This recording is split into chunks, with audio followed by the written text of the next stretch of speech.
Bonjour, cette vidéo va vous présenter comment résoudre graphiquement des inéquations du type f de x plus petit inférieur à un nombre, f de x strictement supérieur à un nombre, f de x inférieur ou égal à un nombre, ou f de x supérieur ou égal à un nombre. Donc, effectivement, comme on est dans le graphiquement, on aura forcément la courbe représentative de la fonction f. Voici le premier exemple. Résoudre graphiquement l'inéquation f de x supérieur ou égal à 10. Alors, on va démarrer comme pour les équations.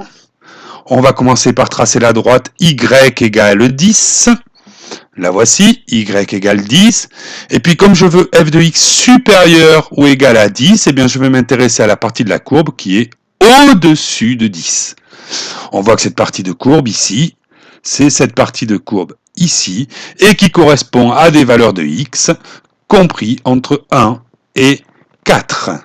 Donc la solution de cette inéquation sera S égale l'intervalle, j'ai bien dit l'intervalle, on n'a pas mis des accolades, ce sont toutes les valeurs comprises entre 1 et 4 qui nous intéressent. Pour les crochets, alors, qu'est-ce qui se passe pour x égale 1? Pour x égale 1, la fonction est égale à 10. Est-ce que je veux que la fonction soit égale à 10? Oui, on voit bien qu'il y a le petit signe égal sous le symbole du supérieur. Donc, crochet fermé en 1. Idem, même chose pour x égale 4. La fonction est égale à 10. Donc, crochet fermé pour 4. 4 fait partie des solutions. Deuxième exemple, résoudre graphiquement l'inéquation f de x inférieur à moins 8. Vous pouvez faire pause dans cette vidéo et je vous retrouve juste après pour vous donner la solution. Alors, f de x inférieur à moins 8. Comme tout à l'heure, je vais tracer la droite d'équation y égale moins 8. La voici.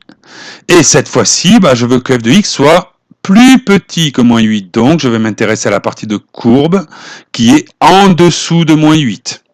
Alors, on voit ici que j'ai deux parties de courbe qui m'intéressent. Celle-ci et celle-ci.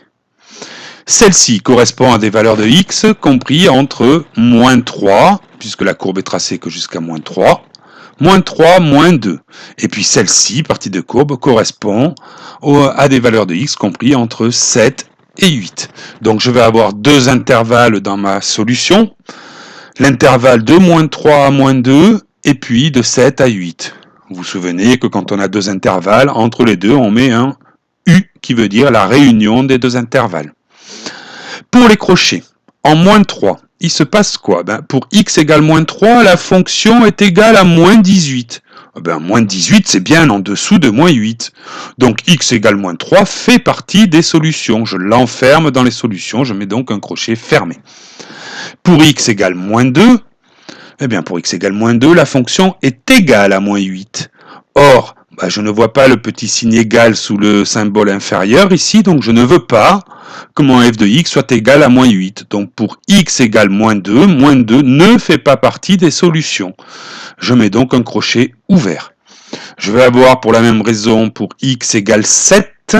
La fonction est égale à moins 8 et je ne veux pas qu'elle soit égale à moins 8. Donc je mets un crochet ouvert sur 7. Et puis pour x égale 8, pour x égale 8, la fonction elle est à moins 18. Moins 18 c'est bien inférieur à moins 8, donc le 8 fait partie des solutions. Et je mets donc un crochet fermé. Autre exemple que vous allez pouvoir faire tout seul en mettant pause sur cette vidéo. On se retrouve après.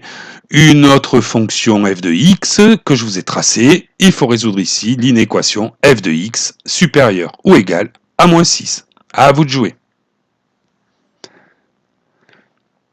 Alors, même technique. Je vais tracer la droite d'équation y égale moins 6. La voici. Je veux f de x supérieur ou égal à moins 6, donc je vais m'intéresser à tout ce qui se passe au-dessus de moins 6. Je vois ici que j'ai deux parties de courbe qui m'intéressent, celle-ci et celle-ci. Celle-ci correspond à des valeurs de x compris entre moins 3 et 0. Et puis celle-ci correspond à des valeurs de x compris entre 5 et 8. Donc je vais avoir deux intervalles dans la solution, de moins 3 à 0 et de 5 à 8. Tous les crochets sont fermés, puisqu'en moins 3, en moins 3, la fonction est égale à 18, c'est bien supérieur à moins 6. En 0, la fonction est égale à moins 6, mais j'ai le petit symbole ici égal qui m'indique que ça m'intéresse. Idem pour 5, la fonction est égale à moins 6 et je veux bien que ce soit égal à moins 6. Et puis en 8, on voit bien qu'on est bien au-dessus de moins 6. Un autre exemple, la même courbe, à vous de résoudre graphiquement l'inéquation f de x inférieure à 8. Même méthode, je trace la droite d'équation y égale 8. Je veux f de x plus petit que 8, donc je vais m'intéresser à tout ce qui se passe en dessous de 8. Je vois que j'ai toute cette partie de courbe qui m'intéresse. Elle correspond, cette partie de courbe, à des valeurs de x compris entre moins 2 et 7. Mon ensemble de solutions sera l'intervalle moins 2, 7. Les crochets sont ouverts en moins 2 et 7, parce que pour x égale moins 2, la fonction est égale à 8. Et je ne veux pas qu'elle soit égale à 8, je n'ai pas le petit symbole égal sous le symbole inférieur. Et idem pour x égale 7, la fonction est égale à 8, et je ne veux pas que ce soit égal à 8. Donc les crochets ouverts sur cet intervalle. Pour aller plus loin, cette méthode va nous servir à déterminer les signes de la fonction. Alors le signe d'une fonction, c'est quand est-ce que cette fonction est positive et pour quelle valeur de x cette fonction est négative. Alors, f de x va être positif quand f de x va être supérieur à 0. Évidemment, un nombre il est positif quand il est plus grand que 0. Ici, donc, je vais devoir résoudre cette inéquation f de x plus grand que 0. Avec la même méthode, je vais tracer la droite y égale 0. En fait, c'est l'axe des abscisses. Et puis, comme je veux f de x plus grand que 0, je vais m'intéresser à ce qui est au-dessus de 0. Je vois que j'ai deux branches qui m'intéressent de la fonction, celle-ci et celle-ci, qui correspondent à des valeurs de x compris entre moins 3 et moins 1 et 6 et 8. Donc je vais pouvoir conclure que cette fonction est positive sur l'intervalle moins 3, moins 1, et puis sur l'intervalle 6, 8. Ici, on peut mettre des crochets fermés, on va considérer que 0, il est positif, et puis vous verrez tout à l'heure qu'il peut être aussi négatif. En fait, 0 n'a pas de signe, donc on le met en positif ou en négatif, comme on veut. F de x est négatif quand f de x est plus petit que 0. Donc cette fois-ci, on va s'intéresser à la portion de courbe qui est en dessous de 0. On la voit ici, c'est celle-ci, et on va relever les valeurs de x. Eh bien, c'est pour les valeurs de x compris entre moins 1 et 6. On dira donc que f de x est négatif sur l'intervalle moins 1, 6. F de x est bien négatif puisque la courbe est en dessous de 0. Allez, un exemple pour vous, une autre courbe. Vous pouvez faire pause sur cette vidéo et puis on se retrouve juste après pour la solution.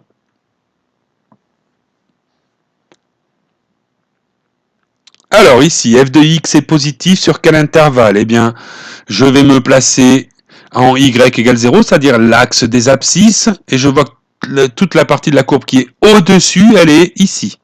Elle part de moins 1 ici jusqu'à 6.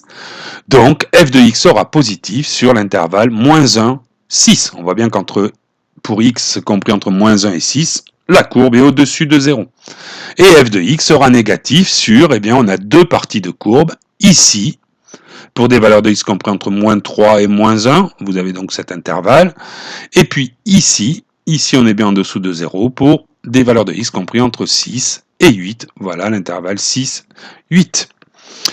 J'espère que cette vidéo vous aura servi. Je vous souhaite bon courage.